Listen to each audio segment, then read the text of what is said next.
두 분 해외 연사분의 Q&A 시간 지금부터 갖도록 하겠습니다. 아주 소중한 또 뜻깊은 소통의 시간이 될 것 같은데요. 말씀드렸던 두 분의 해외 연사는 바로 레이 윙클러 연사 그리고 아만다 레베트 연사님을 화상으로 또 실시간 Q&A 세션으로 모셔보도록 하겠습니다.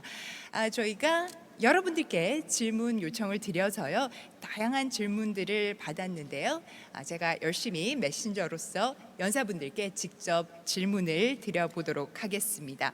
네, 그럼 먼저 The Architecture of Entertainment, 엔터테인먼트와 건축이라는 주제의 강연을 해주셨던 레이 윙클러 연사님과의 Q&A 시간 먼저 가져보도록 하겠습니다. Ladies and gentlemen, allow me to switch the language into English and proceed with this portion of the Q&A session. And it is with immense pleasure and privilege to introduce to you our speaker, Mr. Ray Winkler, CEO of Stewfish Entertainment. A very good morning to you. Do we have with us Mr. Winkler? You do, indeed. Thank you very much. Thank you so much for joining us online. I'm here at the HERALD Design Forum. And thank you so much for opening our eyes to the fascinating world of entertainment architecture. We have a long list of questions for you and very limited time, so allow me to jump right into the question. The first question is from a person with ID Utah, and the question is, what skill sets or what qualities do you think is required to become a good entertainment architect? Well, that's a very good question, and I would argue that these apply to whether you're an entertainment architect or just an architect. But I think the most important, what we're looking for is sort of passion, dedication, and also perseverance. Architects, as you know, go through a very long training university, and this is a process that I've myself and all of my colleagues at Stewfish has been through as well. But the real training as an entertainment architect really starts when you start working at Stewfish. It's a sort of a sideways shift of architecture. It's a sort of slightly skewed look at the world of architecture, because a lot of the stuff that we do as entertainment architects is very ephemeral, it's very temporary, and it's primarily created for the experience that the audience have of their favorite band or their favorite performances. So I think, to prepare for becoming an entertainment architect, the architectural education is the basis, is the foundation, is sort of the entry level for this. But I think, working on shows and theaters and see how entertainment and architecture are really closely meshed together, join the circus, because that's architecture and entertainment meshed together, or work for a production company. This is a sort of a very good way of getting your foot into the door. So to summarize, I believe you cited passion, dedication, perseverance. Those are the key qualities for success in any general field. However, specific to entertainment, you talked about expanding experiences and exposure to culture or theater production, etc. Would that summarize your answer? I think it does, yeah. I mean, the thing that you can't really do other than gain experience is, be out in the field and learn the ropes of what it means to do a show, understand what it takes to put up a theater production or a circus tent. I think these are very valuable experiences that I'm not sure you would get if you're just stuck in academia and learn architecture through architectural schools. And one of the things that we do at Stewfish is, we take our new colleagues with us on the road to understand what it means to be working with a production where there's 350 people tasked to build a structure every day and take it down at the end of the day.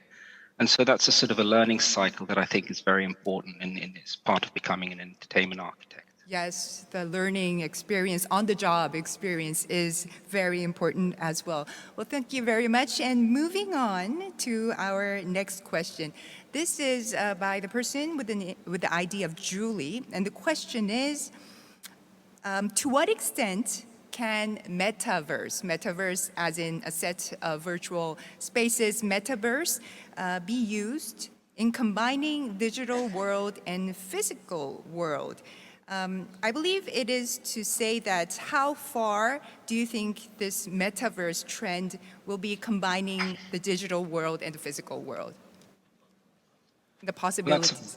Well, that's a very big question. Yes, it I is. don't know if I have all the answers to that.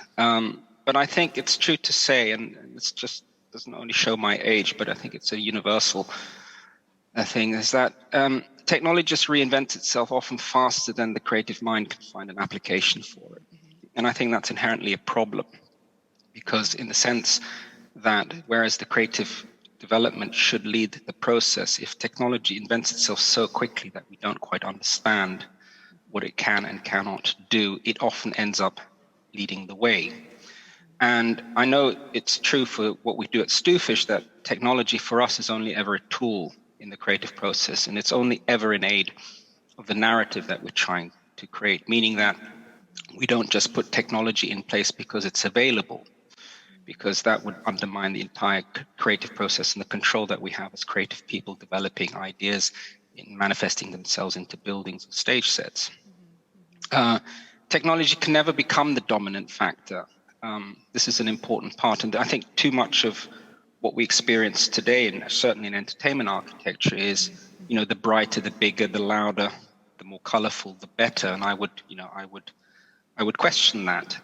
And I always sort of think about if you have a cup of coffee and you just happen to have a lot of sugar available, you don't use all of the sugar to make that coffee sweet. There's a very simple and delicate balance to making it just right, and that is also the same with the technical world. Now, the digital world and the physical world are becoming inseparable, increasingly so. A lot of the stuff that we do, for example, is we create our universes in the digital world before they become physical, and that's a process that most architects go through these days. Is we use 3D modeling tools, and we use Oculus headsets and walkthroughs, and we can zap our clients through their sets and buildings. But again, they're just in aid of this. But I think there comes a point in which the other senses need to be stimulated, which the digital world hasn't really managed to do just yet. It's been very good in stimulating the audiovisual world, and we recently created a completely virtual concert for a gaming engine and for a band called Pentakill. They are just avatars, and thousands and thousands of people logged in and experienced the world that way. So I think we're going to see that happen more and more. A lot of people, especially in the gaming industry, in the gaming world, which has a massive following and is growing rapidly, an entire universe is being created there, often without any architect in sight or even an entertainment architect. So when we were asked to do this virtual world for them, it was a very interesting process to go through the design process that would never, ever, ever be built, but only ever be experienced in the digital realm. So I think as architects, and especially as entertainment architects, we have to be very cognizant of the fact that the digital and the physical world are colliding, but should not be at the expense of the overall experience and the overall joy of what architecture can give to the human mind and spirit. I love your analogy of sugar and coffee, and I believe what you said, the last sentence was really the highlight. Architects should be aware that the physical world and digital world should not collide or be at the expense of each other. And because we have so many questions, let me just move on to our next question. This one is posed by an ID Yerim, and the question is, we talked about sustainability a lot throughout the forum, and the question is, can entertainment architect installations or your structures, are they recycled after use? And if so, what are they recycled into? Yeah, sustainability has increasingly become a big talking topic, and it's very important that we don't just pay lip service to that, and we actually do something about that. And so, we at Stewfish have been working with a wider group of people, the likes of Atelier One, in trying to understand how we can better contribute to both sustainability of our industry because it's inherently unsustainable in a lot of factors. The sort of traveling from one place to another is has a huge footprint. But I think there's one thing that I would just like to state is that about 80% of all of our touring sets that we do are recycled in the sense that they're made out of a kit of parts that got put back into storage and then come out again. So if you look at the history of some of the work that Stewfish would have done, for bands like, Robbie Williams and U2, there was a direct correlation between the two stage sets in that most of the steel work that was being appropriated and most of the video and most of the speakers and the lights, they were all rental stock. And the skill set that we have at Stewfish is to rearrange them in a way that gives them a completely different architectural form and then a completely different appearance to follow the narrative of the band. And it's sort of akin to say that, you have a building material, say timber or brick or concrete, and as a result of that, it always stays the same. It's not. It's the way how you rearrange it. But with the big difference is that when the show is over, you can unbolt it and it can go back into storage or indeed be pushed to another territory. We're building a theatre currently in East London for ABBA, and that is an entirely demountable building. It has a lease. It will stay on that piece of land for an X amount of years, and after that it will be completely demounted and it will be put on a truck and it will be shipped to another destination, leaving no trace behind because it is not allowed to change the topography of where it sits. So recycling is important. It is incredibly important. It's how we do it is the question. And I think given the industry and the sort of the creative mindset within the industry, I'm very hopeful that we could come up with some very, very good ideas of how to really tackle the problem beyond just it being a lip service to it. Yes, I also feel that there's still room for improvement when it comes to sustainability in how we go about being more environmentally conscious. And let's move on to our next question. And this is by the idea of coffee bean, Kopi Kong. The question is, where do you rely on for an inspiration? So what's your source of inspiration? That's a really good but difficult question. I don't think inspiration has a single home from which it sort of starts off from. I think as creative people, we draw inspiration from all corners, all walks of life. And what always amazes me is that, at least in my personal case, it can come in the most unsuspected moments and from the most unsuspected corners. But I would say a lot of inspiration comes through the conversations with the sort of people that I get to meet. And I'm incredibly privileged and very grateful of the fact that in my line of work, with the amount of travel that I have to do and the amount of places that I go to and the amount of people that I get to meet, I have a lot of sources that are very inspiring, often contradictory, often very conflicting. I was in Saudi Arabia a week ago, in LA, 10 days before that. And there are two different worlds, and yet they're both equally inspiring, and there is so much there to draw from that I think as a creative person, one absorbs a lot of that thing.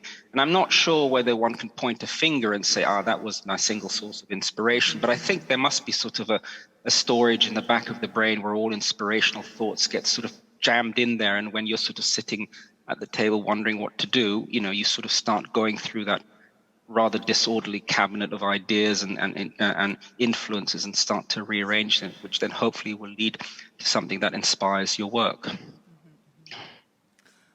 Well, thank you. I believe that it really hits the heart of, yes, that's true. All walks of life you can draw inspiration from. And you talked about having conversation with a wide variety of people. Our next question is by the ID Sony, and this person's question is very, very specific. So I am sure that you have heard of and probably have tried the vertical theater concept and your structure. This is in order to prevent the spread of the virus. And so this really came about because it's a structure, architectural structure that helps in the spread of a virus. Do you think that a vertical theater will survive even after the pandemic? Well, I think the one thing that this has shown us, this pandemic, at least from a sort of a UK perspective, but I think broadly speaking, world over, is that we can't walk into the future as unprepared as we did into this one. I think we were very ill prepared. It was not as a lack of warning. We've been warned about the fact that there were pandemics waiting at our doorstep just to be let in, but very little was done about that. And as architects, we've been very slow to react to that, at least, from my perspective, we've been very slow to react to that. And when the pandemic hit, and it hit really badly, what we call the gig economy, which is all the people that work in the theatre sector, the touring sector, suddenly work just stopped from one day to the other. All of the big names stopped touring, the theatres closed, and no new productions were being commissioned. And so, with that in mind, at Stewfish, we sort of took our experience and we sort of broke it down into first principles again. What is it that makes a theatre, and what is it that makes a theatre one which is future-proof in the sense of being able to absorb the constraints that a pandemic might impose on audience circulation. So when we worked on the vertical theatre, we worked very closely with the engineers to understand people flow, airflow, understood, and never ever at the expense of the experience itself, because after all, people go to the theatre to be absorbed in the environment of the theatre, to be transposed into another dimension, to experience up close and personal, the narrative of the show. And you can't dispense with that, or else the theatre ceases to be the theatre that it's meant to be. And so in the vertical theatre, we had different approaches to this. So we looked at how we could, social distance groups of people in balconies, and we looked at old opera designs, that did exactly that. We looked at circulations and came to the conclusions that, all having a single bottleneck circulation entrance or exit is not the way to do it. So we did it sort of a quadruple helix spiral that goes up, that separates the audiences. Now, how relevant that will be in the future, I don't know. And, who will pick this up, I don't know. But what I do know is that we can't continue to design theatres the way we have in the past, which have actually zero capacity to deal with this sort of situation. And there is an analogy that I think is in the way airports were designed. And I remember very clearly, I was flying to America just before 9/11, and I landed in Chicago, and I had to take a connecting flight. And there was no security whatsoever. I got off the plane and I got onto the next plane. And there was no baggage check, there was no scanning. And then maybe 4 weeks later, I did the same trip after 9/11, and all mayhem had broken out because the airport, which was designed by Helmut Jahn and was fairly new at the time, had not catered for any form of security. And so temporary tables were laid out and queues were forming that were a mile long, et cetera, et cetera. Now, fast forward 20 years later, and I've just come back from, as I said, Saudi Arabia in the Middle East. Every single airport that I've been through in the last couple of weeks has that sort of procedure built into their architecture. Now, whether it's more or less pleasant than it was 20, 25 years ago, I don't know. But that's the same mindset. We have to adapt to the situations that confront us. And I think it would be foolish and negligible if we went into the same design thinking of theatres pre-pandemic as it was post-pandemic. Well, I totally agree that there's a need for these considerations that we didn't really take serious prior to the pandemic. And this leads us to, I believe, to our last question. And this is by ID NPP. And the question is, what do you look for in a creative candidate when you're hiring at Stewfish, for example? Yes, well, I think it goes back to the very first, questions that I had. What competencies, and I think it applies to Stewfish as it probably applies to any architectural practice. The technical skill is the minimum entry level. We're looking for competent people who are, capable of using modern tools, but that's not enough. I mean, for me, it's really important that the person that comes to Stewfish has the sort of the passion and the dedication and the perseverance to really want to do that. Because after all, as a creative person, at least from my personal perspective, you know, I live and breathe my profession and I love what I do, and I'm not doing it merely as a technical exercise to get me through the day. And I think that's for me a key quality. The other thing that's really important for me, we're team players. It's really important to understand that as a team, there's so much that you can achieve, at least so much more than you can do as an individual. And you know, we at Stewfish very much encourage that team spirit, because you never know where the good ideas come from. They may come from very unsuspected corners of the studio. And so for me, those are the most important things. I want people around me that have passion, but also have compassion. Compassion is an important part. And also understanding that in the end, you know, we're in service of the audiences. The audiences come long distances to see the shows, and they want to be transposed into a different environment, a different dimension. And you have to feel that. And you can't do that just as a technical exercise of, you know, saying, I think we should have some video screens here and some PA there and do this, that, and the other. No, that's not what it's about. You have to be able to feel that feeling of being in the crowd and understanding what it means to be in front of your favorite artists and listening to your favorite music. Once you've understood that as a human being and it infuses your entire creativity, I think the doors to Stewfish might be open. Thank you so much for that amazing tip, especially for the aspiring Stewfish creative minds out there, designers. Please, I hope that you really listen to this a bit. Thank you, Mr. Winkler, for your amazing insights. It has been tremendously helpful to us. Hope you have an amazing day today, and thank you so much for joining. Thank you. Can I just hang around? I would really love to see what Amanda has to say. Sure. I believe that we can keep you online. And with that, we'll move on to our next speaker. Now, I would like to call out, good morning to you, Miss Amanda Levete. Do we have you online? Hello. Hi. Hello. Very nice to be there. It's an absolutely pleasure. It's fantastic to be able to pick the brain of a great creative mind of your stature. Thank you so much, Ms. Levete, for joining with us here live for this Q&A session. And in the interest of time, allow me to dive right into the questions, because I literally is inundated with so many questions for you, starting with the first question. This is from ID 123, and the question is, how would you characterize trends in architecture in this decade? So meaning 2020s, how would you characterize major trends that you see in the world of architecture?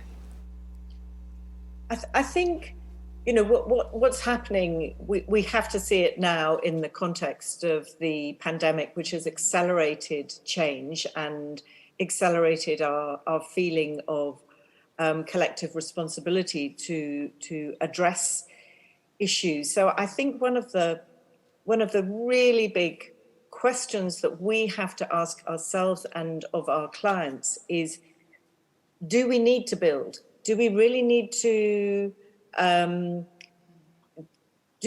demolish? Or can we reimagine, and can we reform what is already there? Because this goes, you know, to the heart of issues around sustainability.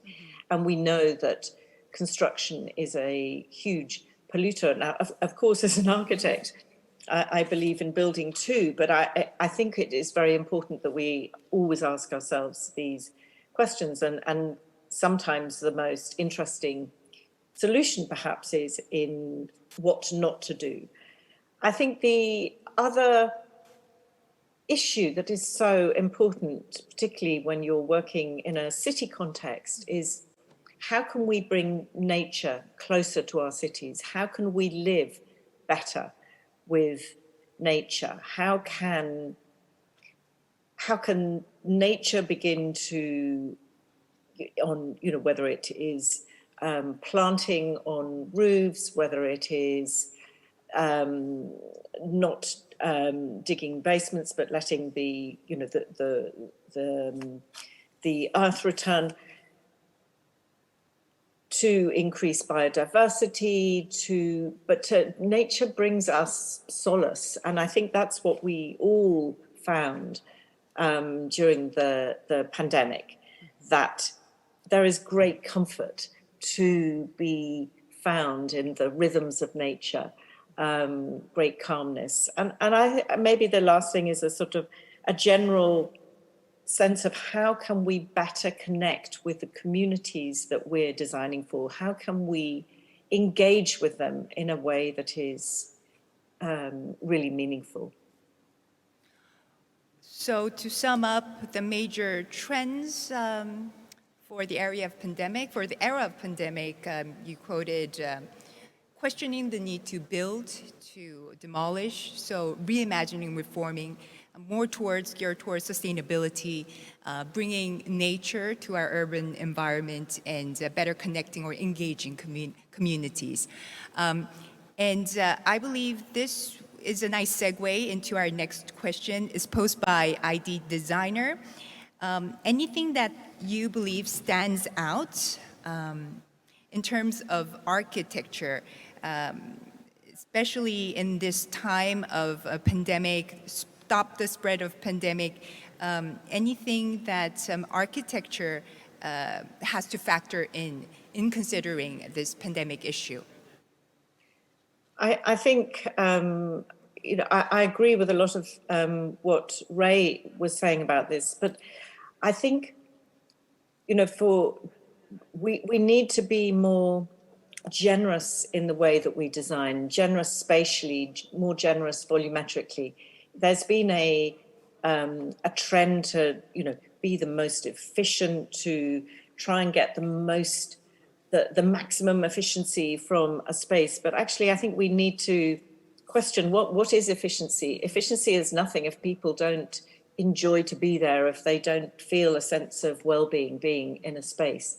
So designing spaces that have generous floor-to-ceiling heights, that let the air flow around you, not doing the minimum space standards, but actually what is the maximum that we can do with the budget that we have rather than the minimum.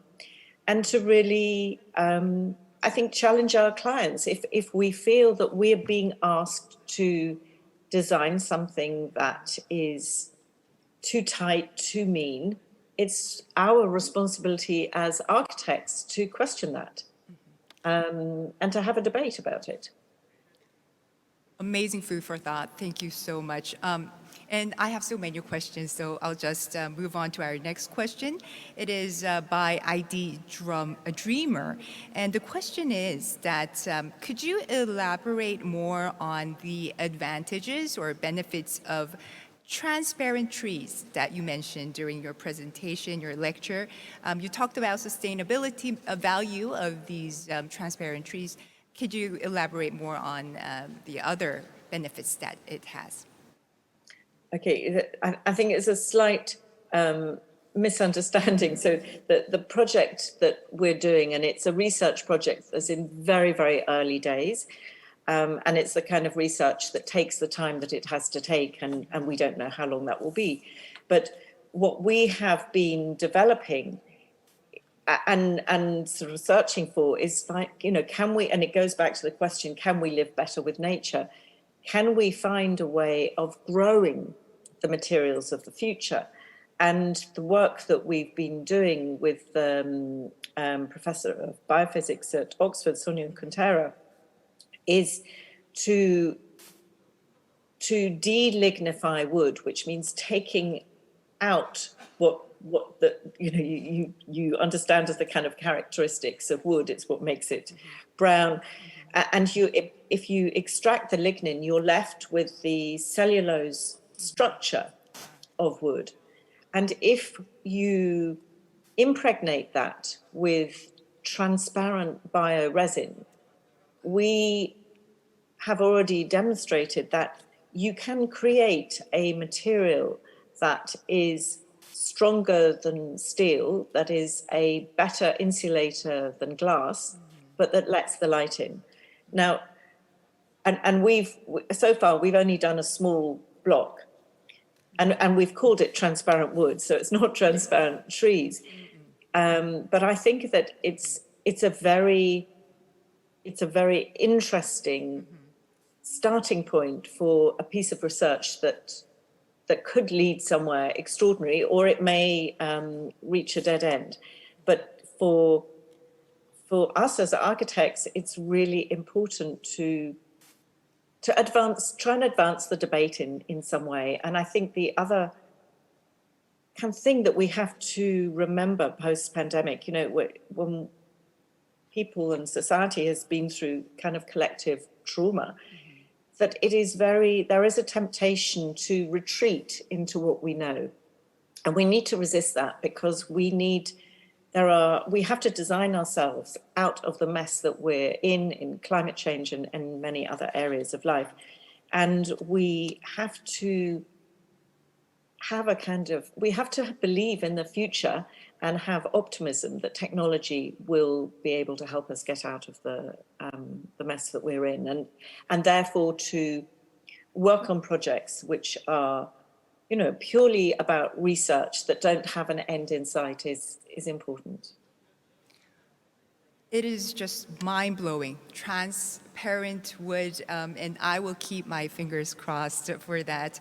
And moving on to our next question is this ID, Kevin, the person wants to know if you had any role models, anyone who you looked up to and you sought inspiration from.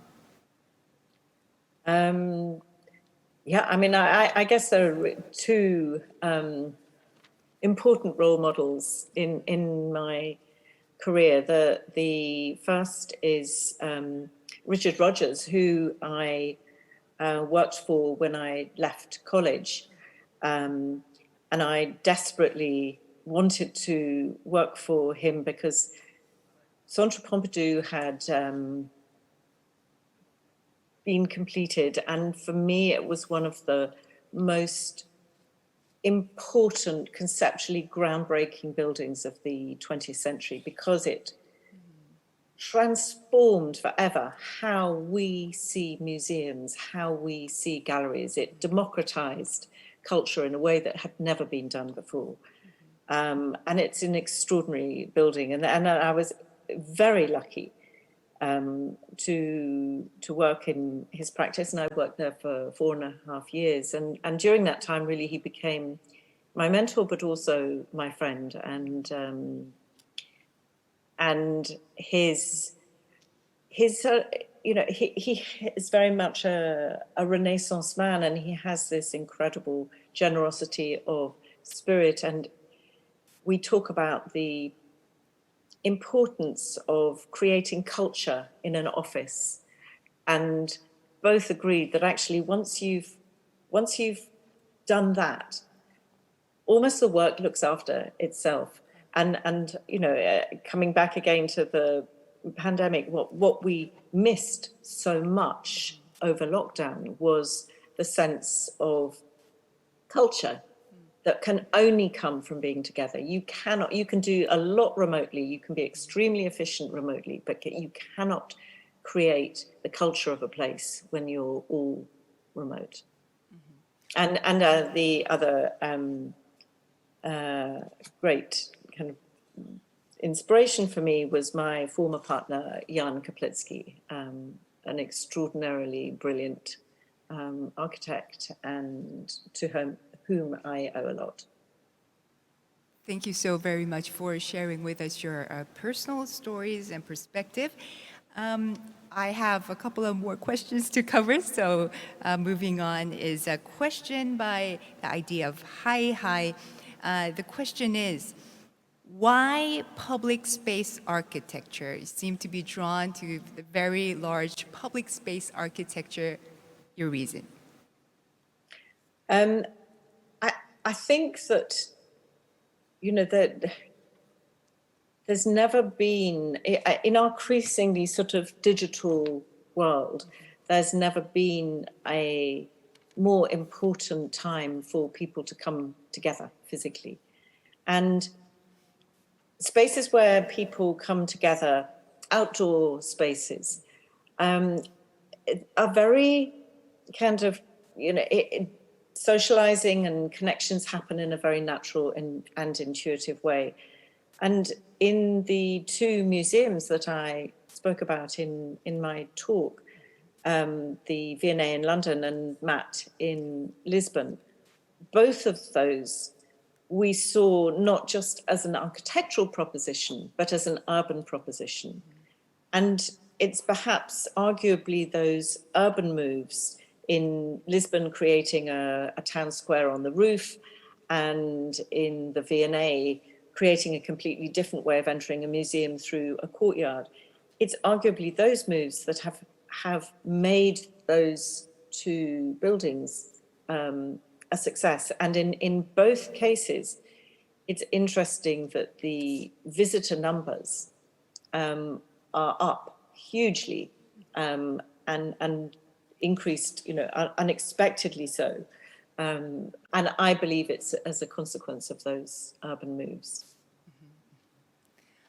Thank you. And my next question is, can you share with us any great example of architecture other than your own projects that fits your idea of sustainability? Any best practices or any great example? I think there are so many people doing really interesting work at the moment, and what I find heartening is that there are a lot of young practices, small practices, that are really pushing the arguments about sustainability, whether they specialize in designing with wood, or looking at sustainability, more of the kind of social sustainability. I mean, there are too many really to pick any one in particular, but I think there's also some very interesting work going on the edges of architecture, and that's why I'm particularly interested in Ray's work too, because it's kind of, it's sometimes on the edge, and there's a practice, forensic architecture, for example, who are using architectural technologies and digital modeling to help identify abuses of human rights, or to help solve crimes. I mean, an extraordinarily sort of lateral use of the discipline of architecture. And I think that what is happening is that our understanding of the limits of architecture is changing, and it's getting greater. And that, I think, is a very exciting moment for our discipline. That's very exciting indeed. And I believe this would be our final question. It's fascinating to see how your team created and researched, developed new materials during your projects. Any other interesting cases or examples of new materials being developed? You quoted ceramic tiles, stainless exteriors. Have you come across any other examples? I mean, in the construction industry, new materials don't kind of, it's not really about new materials, because to create a new material takes decades. But I think it's more about how can we use materials in a different way? How can we, through our work, explore the limits of a material? And, so using porcelain, which is a very ancient material, but using it as a floor tile in the V&A, that hadn't been done before, and that took a huge amount of trial and error and research, and working very, very closely with the makers. And I think that's something that is extremely important, that we have to find that kind of interface, if you like, between volume production between technology and craftsmanship. And many, you know, we demand a lot from the partners that we work with, and they give a huge amount in return. And you know, we're privileged to have worked with people who have an innate understanding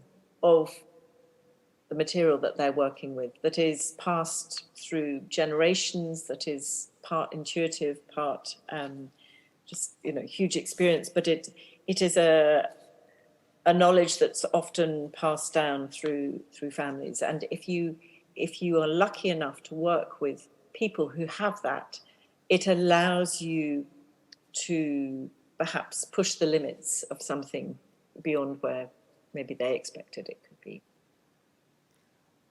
Well, Ms. Levete, I believe that we will leave it at that in the interest of time. I wouldn't even attempt summing it up because there's just so many takeaways and food for thought. I can't thank you enough for your amazing insights. Thank you very much for your time. Thank you very much for inviting me.